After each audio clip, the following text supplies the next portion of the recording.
Hello welcome everyone. आज मैं आपको एक बहुत ही इंपॉर्टेंट टॉपिक करवाने वाला हूँ। ये आपके पास है जनरल स्टैक ऑर्गेनाइजेशन। और ये थोड़ा सा टॉपिक थोड़ा सा टफ है, तो काइंडली इस वीडियो को कंप्लीट देखें। और इसमें से आपको एग्जामिनेशन में क्वेश्चन भी बनते हैं। तो आज का जो टॉपिक है वो है कि स्टैक मशीन क्या होती है, या जनरल स्टैक ऑर्गेनाइजेशन क्या होती है, और इसको हम कैसे यूटिलाइज कर सकते हैं, और ये क्या क्या चीज़ें कर सकती है। पोस्ट फिक्स नोटेशन क्या होती है, और हम कैसे कन्वर्ट करते हैं एक नॉर्मल एक्सप्रेशन को पोस्ट फिक्स नोटेशन में, और स्टैक मशीन को कैसे यूज़ करते हैं इस पोस्ट फिक्स नोटेशन को इवेलुएट करने में। इससे पहले हम एक्चुअली में डिफरेंट डिफरेंट टाइप की सीपीयू ऑर्गेनाइजेशन देख चुके हैं। एक ऑर्गेनाइजेशन आपने पढ़ी है जिसको हम कहते हैं सिंगल एक्यूमुलेटर लॉजिक, यानी कि जितने भी ऑपरेशन हैं वो एक्यूमुलेटर पे परफॉर्म किए जाते हैं। दूसरा मैंने आपको बताया था जनरल रजिस्टर ऑर्गेनाइजेशन। ये जनरली ऐसे सीपीयूज रहते हैं जहाँ पे आपके पास बहुत सारे रजिस्टर रहते हैं, और आपकी जो इंस्ट्रक्शन है वो सीपीयू रजिस्टर्स के अराउंड बनती है। अब हम पढ़ने वाले हैं इस थर्ड जो मैथ आपके पास टाइप है स्टैक ऑर्गेनाइजेशन। इसमें आपके पास सीपीयू जो है एक स्टैक को यूज़ करता है एक्सप्रेशन को इवेलुएट करने के लिए। तो स्टैक को इवेलुएट करने के लिए पहले तो हम ये समझ लेते हैं कि स्टैक होता क्या है। स्टैक बेसिकली आपके पास एक मेमोरी रहती है, जो कि लास्ट इन फर्स्ट आउट होती है। लीफो कहते हैं हम इसको, last in first out. Last in first out का मतलब है कि इस मेमोरी में जो चीज़ आपने सबसे लास्ट में इंसर्ट की होगी वो सबसे पहले बाहर आएगी। तो जैसे आप सोच सकते हो कि आपके पास एक ट्यूब है। उस ट्यूब के अंदर जब आप चीज़ों को डाल रहे होंगे तो जो चीज़ सबसे पहले चली जाएगी उसके अंदर वो सबसे लास्ट में बाहर आती है, और जो सबसे लास्ट में जाती है वो सबसे पहले बाहर आती है। एक स्टैक के अंदर दो ऑपरेशन होते हैं मेन। फर्स्ट ऑपरेशन को हम कहते हैं पुश ऑपरेशन, और दूसरे को कहते हैं पॉप ऑपरेशन। पुश ऑपरेशन जो है डाटा को स्टैक के अंदर सेव करता है, और पॉप ऑपरेशन जो है डाटा को रिमूव करता है स्टैक में से। तो ये आपके पास एक आइडिया है।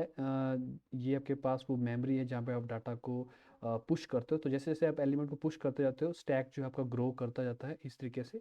तो जैसे यहाँ पे मैंने 2 है इसको पुश कर दिया, 3 है उसको पुश कर दिया, 4 है एंड सो ऑन। तो इस तरीके से बनता रहता है। हम ये ट्रैक करते रहते हैं कि जो स्टैक है वो कहाँ तक भर गया है using top of the stack. एक वेरिएबल रहेगा जो कि डिनोट करता है कि आपका जो टॉप है वो कहाँ पे है। और इसका जो ठीक अपोजिट है वो है आपके पास पॉप। पॉप से हम क्या करते हैं, एलिमेंट को रिमूव करते हैं इस स्टैक में से। तो पुश ऑपरेशन से डाटा को भरा जाता है, और पॉप ऑपरेशन से डाटा को रिमूव किया जाता है। तो की पॉइंट्स क्या क्या है जो मैंने आपको बता दिए कि पुश ऑपरेशन डाटा को सेव करेगा स्टैक पे। कहाँ पे करेगा, जहाँ पे आपका स्टैक पॉइंटर है, यानी कि टॉप ऑफ द स्टैक है। और पॉप ऑपरेशन क्या करेगा कि डाटा को रिमूव करेगा कहाँ से, टॉप ऑफ द स्टैक से। तो अगर मान लेते हैं कि हमारे पास एक ऐसा सीपीयू है जो स्टैक को यूटिलाइज करता है, तो ऐसे सीपीयू की बेसिकली क्या आपके पास फ़ायदे क्या हैं। सबसे बड़ा फ़ायदा ये है कि ये आपके बहुत ही कॉम्प्लेक्स अर्थमेटिक ऑपरेशन को इवेलुएट कर सकता है बहुत एफिशिएंटली। और ऐसे जनरली आप देखोगे कि जो इंस्ट्रक्शन है वो बहुत फास्ट एग्जीक्यूट होती है, क्योंकि स्टैक में आपके पास जो डाटा होता है वो कंटिन्यूसली मेमोरी पे कंजेक्टिवली स्टोर रहता है। लेंथ जो है आपकी इंस्ट्रक्शन की वो बहुत छोटी होती है। ये मैं आपको बताऊंगा कंपैरिजन करके, जब हम सारी के सारे 3 ऑर्गेनाइजेशन की कंपैरिजन भी करेंगे। तो आपको जो इंस्ट्रक्शन का जो साइज़ है वो काफ़ी छोटा रहता है। डिसएडवांटेज आपको ये है कि जो आपका प्रोग्राम है उसका साइज़ बढ़ता है, क्योंकि एक सिंपल सा ऑपरेशन जो है बहुत ही लेंथी स्टैक ऑपरेशंस में कन्वर्ट किया जाता है। तो स्टैक बेस्ड जो आपका सीपीयू है वो काम कैसे करता है। जैसे मान लेते हैं आपके पास कोई अर्थमेटिक ऑपरेशन है, A plus B multiplied by C plus D. आप इसको इवेलुएट करना चाहते हो, तो आप स्टैक बेस्ड सीपीयू से उसको कैसे करवाते हो। उसके लिए सबसे पहले आपको क्या करना पड़ता है, आपको उस एक्सप्रेशन को कन्वर्ट करना पड़ता है एक नोटेशन में जिसको हम कहते हैं पोस्ट फिक्स नोटेशन। तो पोस्ट फिक्स नोटेशन जो है इसको हम रिवर्स पॉलिश नोटेशन भी कहते हैं। और जैसे कि नाम सजेस्ट कर रहा है पोस्ट फिक्स, आप देखोगे हम करते क्या हैं कि जो भी आपके पास मैथमेटिकल ऑपरेशंस है उनको हम पोस्ट फिक्स नोटेशन में सबसे पहले कन्वर्ट करते हैं। अब आप कहेंगे कि पोस्ट फिक्स में क्यों करते हैं। सबसे पहली बात यह है कि पोस्ट फिक्स नोटेशन की सबसे बड़ी खासियत ये है कि इसमें कोई भी ब्रैकेट्स नहीं होती, आपको ब्रैकेट्स की ज़रूरत ही नहीं पड़ती है। और ये जो एक्सप्रेशन है ये स्टैक मशीन जो है बहुत फास्ट इवेलुएट कर सकती है। अब हम देखेंगे कि ये कैसे कन्वर्ट होता है। तो पोस्ट फिक्स नोटेशन में हम करते क्या है, पोस्ट फिक्स नोटेशन में जो भी आपके पास ऑपरेटर है एक्सप्रेशन के वो कहाँ पे जाते हैं, वो जाते हैं एंड ऑफ द एक्सप्रेशन पे। तो कहने का मतलब ये है कि ए प्लस बी जिसको हम इन फिक्स नोटेशन कहते हैं, तो आप देखोगे कि जो ऑपरेटर है वो कहाँ है, वो इन बिटवीन है, दोनों के बीच में है। हम उसको करने वाले हैं पोस्ट। पोस्ट का मतलब है बिल्कुल बाद में। तो ये जो a प्लस बी आपको दिख रहा है ये कन्वर्ट हो जाता है a b प्लस में। तो आप देखोगे कि a और b इसके ऑपरेंड्स थे और ऑपरेटर हमने कहाँ पे लिख दिया है, हमने लिख दिया है लास्ट में। तो हम इसको कहते हैं पोस्ट फिक्स। जो हम यूज़ करते हैं हम उसको कहते हैं इन फिक्स। और अगर बाई चांस आपने इस ऑपरेटर को शुरू में लगा दिया इस तरीके से यहाँ पे, तो वो बन जाएगा प्री फिक्स। तो पोस्ट फिक्स नोटेशन में आपका ऑपरेटर कहाँ जाता है, वो जाता है लास्ट में। तो एग्जांपल के लिए जैसे मान लेते हैं ये मेरे पास एक एक्सप्रेशन है a plus B multiplied by C. तो आप देखोगे कि मैं इसको रिवर्स पॉलिश नोटेशन में या फिर पोस्ट फिक्स में कैसे कन्वर्ट करता हूँ। सबसे पहले मैं इस ब्रैकेट के अंदर वाले एक्सप्रेशन को कन्वर्ट करता हूँ। तो a प्लस बी को मैं लिख सकता हूँ a b प्लस। ओके, तो ये वाला एक्सप्रेशन मैंने कन्वर्ट कर दिया।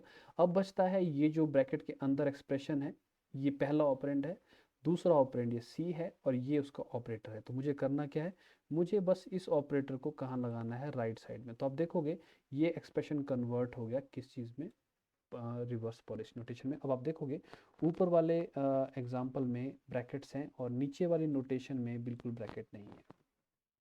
एक और एग्जांपल लेते हैं, जैसे कि मैं लिखता हूँ a plus B multiplied by C plus D. अब आप इसको कन्वर्ट करना चाहते हो तो वेरी सिंपल, पहले a प्लस बी को कन्वर्ट कर देते हैं। तो वो बन जाएगा ए बी प्लस और सी प्लस डी को कर दे सकते हैं। This will be converted into C D plus, जो कि मैंने नेक्स्ट स्टेप में लिखा हुआ है।